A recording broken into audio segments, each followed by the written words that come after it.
咁到你真係出嚟要面對病人嘅時候，個知識上嘅落差大係大嘅，因為書本講嘅嘢有陣時係講咗2-3成嘅，但係另外可能6-7成嘅嘢完全係自己未見過嘅嘢，咁個落差係都幾大嘅。因為我都覺得其實我會唔會可以喺佢行得嘅時候幫佢做啲嘢咧？例如係真係唔單止提啦，同佢做下啲被動運動啊，伸展下啲關節會唔會好啲咧？咁所以嗰陣時有一種好似責任感浮現咗出嚟咯，即係覺得其實我可以做多啲嘅喎，即係唔單止。Hello， 咁咧我係 Gym Beginning 阿 Ben， 今日咧就邀請咗我2位同事啦 ，Benson 教練同埋 Kenji 教練咧，我哋一齊嚟傾下偈嘅。咁啊，不如首先講下 Benson 教練咧喺我哋Gym Beginning 係負責教咩類型嘅學生多啲啊？而家主要教嘅就係一啲可能有受過傷啊，或者而家仲係經歷緊受傷階段嘅學生咯。咁主要就幫佢哋做一啲可能係比較復康類型嘅訓練，係啦。Kenji 咧，我就負責教一啲長者嘅教練學生為主嘅，因為我本身嘅背景都係同長者有關啦。我以前喺老人院都做咗3年有多嘅時間，咁所以嚟到呢度都好有其實都幾有信心嘅，即係教長者嘅學生，咁所以主要都係圍繞長者啦，或者普通人啊，增肌減脂都幫到手嘅，係。咁我諗而家撳得嚟睇呢段片嘅，應該首先就係大家嘅學生先。咁所以我諗咧，其實啲學生都好有興趣了解大家嘅 background。咁嗱，我知你哋2個係大學同學啦，不如你哋講下其實你哋大學讀邊科啊，同埋點解會揀呢一科？我大學嗰陣時咧就係讀運動治療嘅。咁啊點解會讀呢科咧？咁其實嗰陣時好細個，咁冇乜點樣諗。個前景啊，冇乜點樣諗個將來，咁啊可能成班熟啲嘅同學一齊揀咗之後咧，咁啊大家都一齊揀呢科咯，咁就冇乜話諗佢嘅前路係點樣嘅，係啦。OK， 我就同 Benson 同學嚟嘅，咁當初我就都係讀運動科學啦，咁揀呢科咧其實係機緣巧合嘅，咁嗰陣時放榜啊嘛，咁其實真係好前路茫茫啊，咁有個同學話：喂，我去 interview 喎，而家其實應該你有能力同埋有 quota， 你可以試下職場 interview 咁啊，好啊，試下咯咁樣。咁 even 自己中意做運動，但未諗到話事業係向運動發展嘅。咁2樣嘢嚟噶嘛，即係你運動叻，未必你教人叻噶嘛。咁由嗰度開始話，不如試下啦。咁點知真係有機會 interview 得咗，讀跟住去到 Year 3啦，就讀運動嘅教練啦，主修。咁之後就輾轉間就喺老人院做嘢。咁都好彩，就係一路上都有啲朋友幫手啊，即係都提攜下我啊，咁所以就都開心嘅，就係讀運動出身，然之後即係讀運動相關嘅行業咁樣。你哋嗰科叫咩名啊？全名叫做運動及康樂管理嘅，咁係一個大嘅 program 嚟嘅，咁之後下邊就再細分3樣，咁啊一個就係運動治療啦，一個就係運動教練，跟住就係一個康樂管理咯，有呢3 part 嘅，係啦。係4年定3年嘅？4年嘅。咁我哋頭2年咧就係咩都讀嘅，咁有啲主修項目啦，有啲就副修啦。咁去到 Year 3咧，就好似啲中學中4揀科咁樣嘅。咁我哋就負責可能主修運動教練或者運動治療，睇下你本身個成績啦，同埋你嘅 professor 去 refer 建議你揀邊科啦。咁嗰陣時我自己就揀運動教練，咁所以之後就 Year 3、Year 4就主修呢一項嘅嘢咁樣。咁 Benson 點解會揀即係去到 Year 3揀運動治療嘅咧？坦白講咧，就係對其他2科咧就冇乜興趣，係啦。咁啊，唯一就可以揀咧，我就唔係話中意呢樣嘢先揀，篩選剩低嘅嘢，係啦。咁就揀咗運動治療啦。咁嗰陣時都有少少對人體或者受傷呢個嘢呢個項目係有少少興趣，因為以前自己都做好多運動嘅，咁都係一定有啲長期嘅受傷要同佢共存，咁啊慢慢就對呢個受傷或者受傷之後嘅處理會有啲興趣咯，係啦，咁啊最尾就揀咗呢一科去讀啦。咁喺讀呢一科使唔使話要實習定係點？要啊，我記得係好似200定300個鐘頭嘅實習。咁佢實習嗰個主要就會學校會分配俾你啦。咁最主要有啲可能就去一啲物理治療診所實習啦，有啲就可能跟球隊去做 on-field 嗰啲緊急嗰啲救援啊嗰啲啊，即係可能簡單啲嚟講，可能有個人喺一場比賽入邊受傷，咁類似軍醫嘅角色就衝出去幫佢做一啲緊急嘅治療，咁啊 assess 下佢到底可唔可以繼續比賽啦。如果唔可以繼續比賽嘅話，就要即時要叫佢停㗎啦，係啊，類似嗰啲嘅角色咯。咁 Kenji 又唔揀呢一科嘅？冇信心，因為好得意嘅嗰陣時，我哋係預設咗咧運動治療係俾啲成績好嘅同學讀嘅，因為個科難度高，精英班嚟嘅。咁所以嗰陣時我都問我 professor 其實我讀醫科，你覺得有冇機會？佢話你都係諗清楚啲好啦。即係佢同我講話，你成績其實唔係即係好坦白嘅。咁我都知自己事嘅。咁所以最後就覺得其實不如即係腳踏實地啦，即係知道自己想點。咁我覺得我教人係叻過治療嗰方面嘅，咁所以我就揀咗運動教練咯。咁同埋嗰科好得意嘅運動教練就係好多啲 tutorial 啊，同埋一啲好 practical 嘅班俾我哋上嘅。即係例如我哋會模擬一個籃球訓練，咁我哋即場就設計一啲訓練項目啊，跟住再用英文去 demo 一次，同啲學生即係我哋啲同學講，點樣教㗎？我哋陣間要做啲咩 exercise 啊之類嗰啲咧，咁其實係會進步得好快咯，喺 coaching 嗰方面。咁所以我覺得係不如就揀呢科啦，唔好諗咁多啦。咁點知又 OK 啊嘛。咁你有冇實習㗎？有㗎。咁我哋就主要兩個大方向啦，一個就係會所clubhouse 或者一啲嘅NGO 啦，例如係YMCA 啊之類嗰啲。咁呢個就係教啲訓練班為主嘅，例如係小童啦，或者係青少年。咁另外方向咧就真係去健身室度實習。咁係一啲外國即係一啲外籍人士開嘅健身室，咁都要睇你 interview 嘅成績嘅，即係你去到睇一個老細覺得你O 唔 OK 啊，適唔適合做 internship 啊？如果 OK，咁你就可以向嗰方面發展咯。咁我自己就喺 clubhouse 嗰度都做咗240個鐘 ，at least， 因為你要 pass 嗰個時數，你先可以個科先可以 pass 嘅。咁所以我就喺嗰度做啲青少年嗰方面嘅嘢。係咪好 hea 㗎喺嗰啲實習？坦白講係 hea 嘅，因為其實佢都俾唔到太多嘢你做，佢都唔敢俾太多嘢做。咁主要都係 admin 啦，即係可能幫手做下啲恆常嘅工作啦。咁其次就係一啲訓練班都俾你幫手教下咁樣咯。咁其實都係邊做邊學咯，係啊咁樣咯。咁 Benson 點解對教練呢一科冇興趣咧？嗰陣時點解要篩選走佢？我自己嗰陣時玩運動，即係踢波，覺得自己踢波係嗰陣時唔錯嘅，咁但係自己覺得唔係好識得去，覺得自己唔係好識得去同人去用一個好 coaching 嘅角度去同人溝通，咁自己就篩選走咗呢一科啦，係啦，咁。康樂管理嗰方面咧，我就覺得只係可能一啲比較 admin 上嘅嘢。咁我自己對電腦呢方面咧又唔係好有興趣。咁最尾就篩選走咗呢兩科，就揀咗運動治療咯。係啊。咁嗰陣時你哋熟未㗎？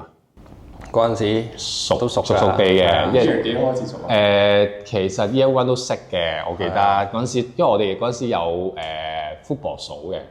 即係個 society 係有一個 football team 啦，咁佢守籠嘅，佢打龍門嘅，係啦，都唔差嘅，係啊，咁所以嗰陣時就開始叫熟絡咯。咁之後大家分開咗嘛，即係佢做 therapy 嗰啲嘢，咁都冇乜點溝通咁樣。但係有啲科咧都會一齊讀嘅，係啊，即係可能有時anatomy 啦，即係我哋解剖學啊，都會一齊讀下嘅。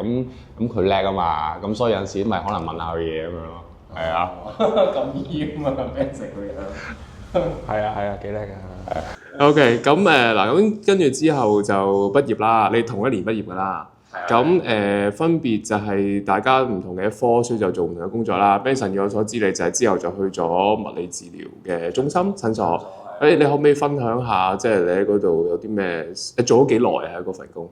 嗰度做咗2-3年到啦，跟住居最主要面對嘅客人啦，或者學生係一啲做完手術嘅客人。咁最主要咧就係、可能10個入邊咧有5至6個咧都係斷完個十字韌帶，咁做咗嗰個重建手術，咁就要通常而家香港你做完手術，跟住大概都要做我諗around 20次嘅物理治療，咁你先至可以去做翻運動嘅。咁嗰度最多嘅經驗就係幫啲學生做膝頭哥嗰啲復康嘅運動咯，係啦。咁其次就係應該係啲膊頭受完傷或者斷完一啲小肌肉咧，咁都要做啲復康嘅運動。咁嗰度每次同啲客人咧都會對得比較耐，因為始終佢哋可能一個禮拜要嚟2次，1至2次啦。咁同啲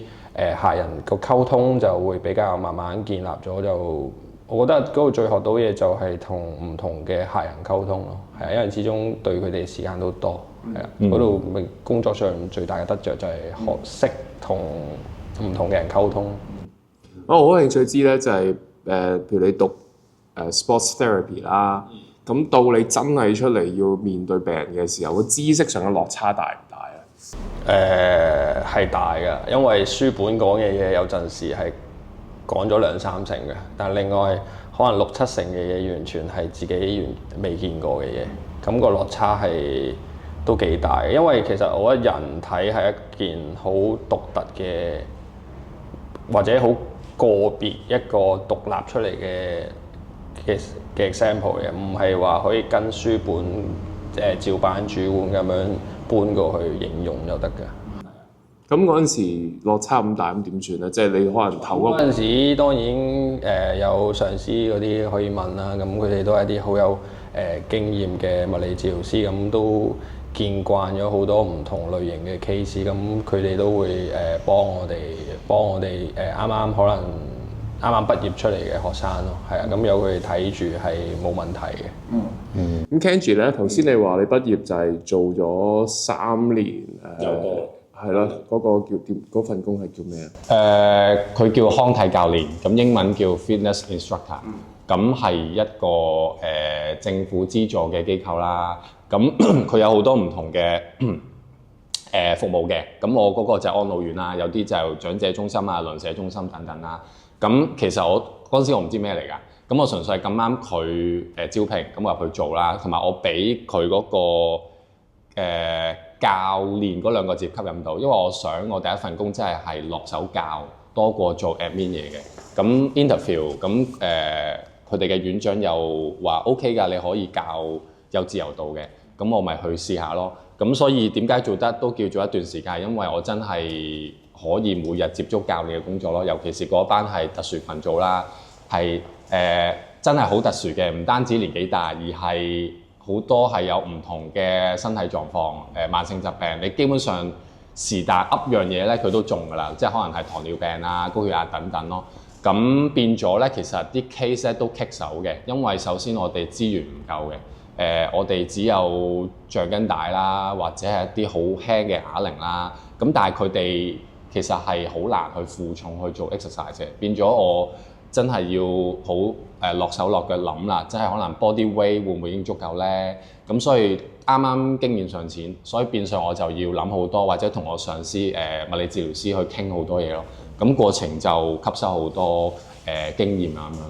你係 station 喺一間安老院嚟？我係 stay 喺一間嘅，係。咁得你一個教練定係？得我一個教練。咁我條 team 就係我啦，一個叫做物理治療助理啦，同埋物理治療師咯。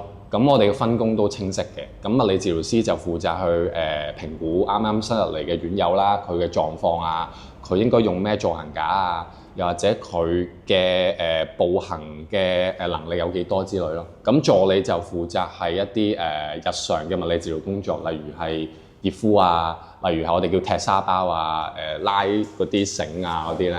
咁我就負責搞運動班咁樣咯，所以就係咁樣分工我哋。好啊。咁啊，又了解大家嗰陣時嘅工作，可能啲時間點分配啊。譬如 Benson 你嗰陣時做運動治療師咧，咁應該都係返朝9晚5嗰啲時間，定係點樣㗎？我記得係朝頭早10點到夜晚7點，類似呢個時間。因為有陣時有啲人放工先嚟睇嘅，咁個工時我記得好似係10至7嘅，係朝頭早可能冇乜人。係，所以你嘅工作主要係做 rehab 嘅 training 多過做治療，會唔會？主要嗰陣時負責就係佢哋做完治療啦，咁會有少少時間分配落去做運動。咁我主要就係負責運動嗰 part 咯。咁每個 patient 或者 client 大概有幾多時間係跟你㗎？睇佢唔同嘅 stage 咯。咁佢一開始嘅時候可能得10分鐘、15分鐘，因為嗰陣時幫佢哋治療，即係可能減輕佢哋痛楚嗰 part 咧就會比較佔多啲時間。但係慢慢佢哋嗰個活動能力啊，同埋肌肉力量再好啲嘅時候，可能有大半個鐘可以同佢哋做運動嘅，可能半個鐘至8個字咯，就係越嚟越後期嘅時候，係啦。咁一日大概接幾多個 client？唔係好定嘅，有大概可能5至8個咁上下啦。係啊。OK。譬如咁，你嗰啲薪酬咧係第一有底薪㗎啦，或者係 fixed salary 啦。咁會唔會話我呢個月睇得多啲 patient 就會有多啲人工咁樣？會㗎，都係咁樣計嘅。咁啊，底薪加呢個佣金嘅制度咯，係啦。嗰陣時大概揾到幾多？介唔介意講嘅？嗰陣時啊，2萬鐘2萬鐘嘅。係。OK，咁都算唔錯咯，啱啱出嚟做嘅。係啊，可以咁講。我就問下 follow up 嘅問題先。咁 Kenji 咧，你因為你話成個安老院得你一個教練啦，咁係啦，你嘅時間又係點樣？即係個工作時間係點樣嘅？我就返5日半長短週，咁工作時間就9點至5點半，係咁就定咗㗎啦。咁啊長短週即係星期6日，可能今個星期返9至12，下個星期就唔使返。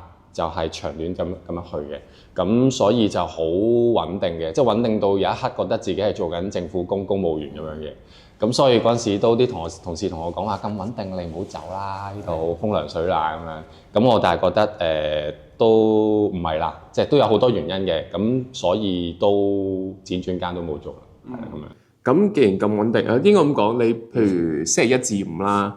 係日日做嘅嘢或者個 schedule 都係一樣嘅，定係話係會有分㗎？我哋每個月嘅月尾咧會 send 一份我嘅時間表俾全公司嘅同事嘅，即係 office 嘅同事嘅。咁佢會知道我每一日每個時段會做啲咩嘅，係 fix 嘅。即係假設我9點返工，我10點至11點就會有一啲健體班，咁可能之後就會做啲 admin 嘢啦。咁我哋咧好得意嘅，雖然我叫康體教練啦，但我要幫手去處理啲膳食嘅問題嘅。咁即係可能我啲老友記開飯啦，咁我要幫手去搞嘅。咁例如係我要幫手派飯啦，例如係去到後期要幫手餵飯啦，係啦，餵飯都有啲嘢可以講下，不過陣間有機會先講。咁之後就休息，咁下晝可能又有一個小組班咁樣咯。咁所以係固定咗，跟住時間表咁去。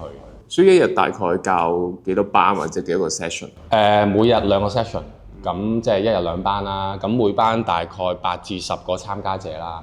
咁都吃力㗎，我形容，因為佢哋全部你當10個有8個都唔行得嘅。即係我要每一次開班前預10至15分鐘時間推佢哋入去活動室，逐個。咁做完之後又要推翻佢哋入房或者去翻個大廳嗰度。咁變咗我要花好多體力啦，同埋時間去準備呢個班組咯。咁行得嗰啲就一早叫佢，喂阿邊個阿陳姐你過去先啦之類嗰啲，係啦咁樣咯。咁同 physio 係點樣合作？因為你話你個團隊都有 physio 噶嘛。physio 咧就分2 part 嘅。咁前期咧即係例如有新院友入嚟啦，佢會做 screening 啊 assessment 咧，咁我就會幫手睇咯。咁幫手可能去做少少關節嘅活動度嘅檢查啦。咁好簡單，可能叫個院友舉高手啊，咁睇一個角度去到幾多呢啲啦。咁就一齊睇嘅，唔係我獨立去做嘅。咁之後後期即係院友入咗嚟工作，我就會同物理治療師去匯報啦，嗰個院友嘅情況係點啦，或者係開會嘅時候就會入去一齊開會啦，去匯報翻嗰位院友佢嘅恆常生活係點啊，運動嘅頻率高唔高啊之類咯。咁大家有翻個feedback 啦，知道個院友呢排都活躍喎，或者其實唔係喎，都有啲收埋自己喎，咁嗰啲就交俾社工去跟進咁樣，係啦咁樣咯。咁 Benson 嗰陣時喺 clinic 度做，有冇啲咩 case 係好深刻啊？可以分享下。好深刻啊！咁主要係一啲其實都關乎一啲老人家嘅，因為我覺得佢哋嗰個叫做求生欲啦，或者想令到自己好返嗰個意志係好高嘅咯，即係啦，比起一般嘅後生咁。最印象深刻係一個可能係一個兩隻腳都做完換關節手術嘅，咁佢已經成70幾80歲，但係佢都即係自己會，我記得佢係要 travelling 一段比較長嘅時間，咁佢都肯一個禮拜嚟2次做物理治療，再加埋做運動咯。咁佢個情況係，即係其實隨住佢年紀越嚟越大咧，康復嘅康復嘅進度係比較慢，但係佢都做咗成年幾2年嘅物理治療加運動，咁啊最尾係有明顯嘅改善嘅，咁就睇到佢哋睇到個老人家嗰個堅持同埋嗰個想令到自己好返，可以自己行得走得嘅嗰個決心係好大嘅，係啊，咁呢個就比較印象深刻嘅一個學員啦。但我諗 Kenji 你嘅嗰啲長者 client 喺嗰個 setting 就可能係咪有少少唔同心態上？係啊，都其實坦白講比較消極嘅，因為入得老人院就覺得俾屋企人啊或者 even 係社會放棄咗咯。咁變相其實我哋情緒嘅支援係好多嘅，只不過我哋職員唔覺啫，其實我哋時時刻都俾緊情緒支援佢嘅。咁所以我記得有個例子就係我有個婆婆啦，咁其實佢係超級健談嘅，咁我入到去已經同我 say hi 啊，噓寒問暖咁樣，咁行得嘅，即係揸拐杖咁樣啫，80零歲咁樣啦。咁但係我過咗幾個月，我記得就係佢突然間喺我面前經過，就係佢點解佢要用助行架嘅咧？跟住我問翻同事，原來佢前排跌親，咁所以就要小心啲俾個助行架佢，跟住我就同佢講話你真係小心啊，唔好再跌親啊，可大可小啊。過多幾個月行唔到，因為差咗，佢跌親個髖關節，咁所以個情況再差咗，就要坐我哋叫大班椅啊。大班椅即係一啲我哋叫食飯椅啦，可以推有張飯台咁樣嘅，即係俾人推就唔能夠自己行得。咁所以見到佢越嚟越差咧，我都覺得其實我會唔會可以喺佢行得嘅時候幫佢做啲嘢咧，例如係真係唔單止提啦，同佢做下啲被動運動啊，伸展下啲關節會唔會好啲咧？咁所以嗰陣時有一種好似責任感浮現咗出嚟咯，即係覺得其實我可以做多啲嘅喎，即係唔單止係上司叫你做一啲嘅工作，而係你義務上係提多啲啊，幫多啲手咁樣。咁呢個比較深刻少少嘅，都改變咗之後個工作嘅態度咁樣。係啦，好。嗱，咁我哋今集就差唔多啦。如果大家尤其是可能係 Kenji Benson 嘅學生，想有啲問題問咧，你可以匿名喺 YouTube 嗰度留言。我哋下一次如果見到咧，就睇下佢哋兩個解唔解答啦。咁下一集咧，我就會問下佢哋咧點解要轉佢哋工作嘅軌跡，由可能一個 sport therapist 啊，或者喺安老院度做教練，要轉入嚟我哋呢啲所謂 commercial 嘅 gym 去做咧。咁我下集會傾更加多嘅。咁我哋再見，拜拜。